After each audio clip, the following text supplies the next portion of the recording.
नमस्कार दोस्तों, आपका बहुत बहुत स्वागत है हमारे YouTube चैनल पे। आज हम लोग जानेंगे हमारे शास्त्रों में पंच यज्ञ और पंच कवल की प्रक्रिया क्या है। आइए जानते हैं। साथियों, हमारे बुजुर्ग पहले पंचकवल की क्रिया अब पंचयज्ञ की। पंचयज्ञ क्या था? पहले पंचयज्ञ के बारे में हम बताते हैं।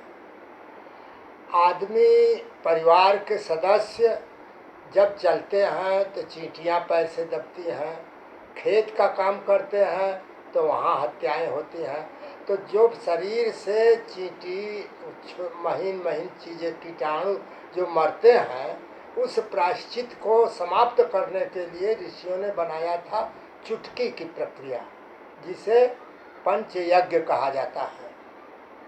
तो अब जब महिला, घर की गृहिणी खाना पकाने के लिए जाती है तो आटा गूंथने के पूर्व थोड़ा सा आटा एक बर्तन में निकाल कर रख देती है। चावल जब डालना होता है, पकाना होता है, तो चावल एक चुटकी निकाल करके दूसरे बर्तन में रख दिया जाता है। दाल जब पकाना है तो दाल तीसरे बर्तन में रख दिया जाता है। इस तरह से सुबह और शाम ये चुटकियाँ निकाली जाती थी।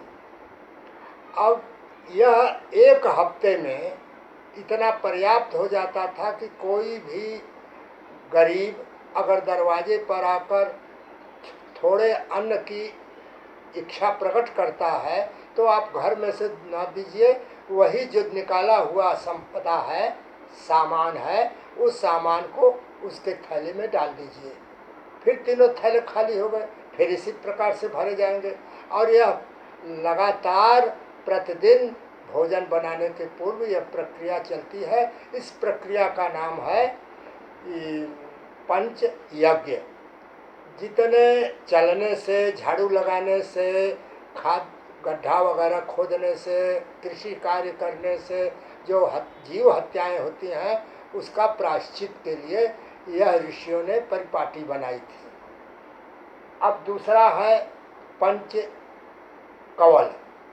पंचकवल तुलसीदास जी ने रामायण में भी इसका जिक्र किया है।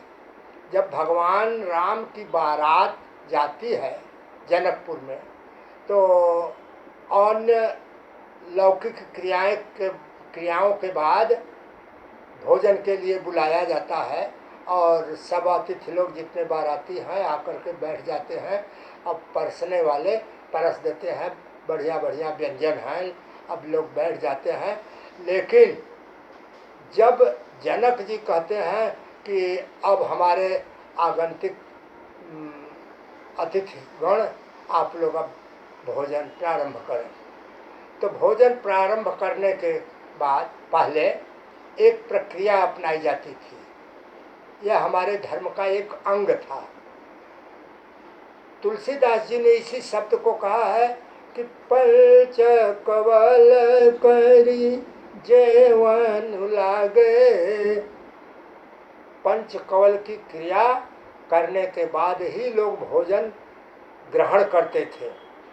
छोटे छोटे टुकड़े ग्रास के बनाए जाते थे, सब सामान उससे छुआ दिया जाता था खाने वाला, और पहला एक वह उठा करके मुंह में डालते थे और कहते थे ओम प्राणाय नमः स्वाहा। फिर दूसरा उठाकर छोड़ते थे मुंह में, ओम अपानाय नमः स्वाहा, ओम व्यानाय नमः स्वाहा। इस तरह से पांचों प्राण का आवाहन करके आहुति के रूप में यह दी जाती थी। और उसके बाद थोड़ा सा 2 घूंट जल पी करके अब उस आहुति को उदर में भेज दिया जाता था। इस क्रिया का नाम है पंच कवल। अब पंच कवल की इस क्रिया का आज चाहे भले न हो, लेकिन यह महत्व सूक्ष्म विज्ञान से संबंधित है और यह परिपाटी चलनी चाहिए। लेकिन अब तो बंद है, अब तो ऐसा कोई नहीं करता। अब इसका दूसरा रूप हुआ है कि भोजन करते समय अगर कोई शुभेच्छु हैं, जानकार हैं, तो कहते हैं तो दीयम वस्तु गोविंद तुभ्यमेव समर्पयेत, ये करके समाप्त करते हैं।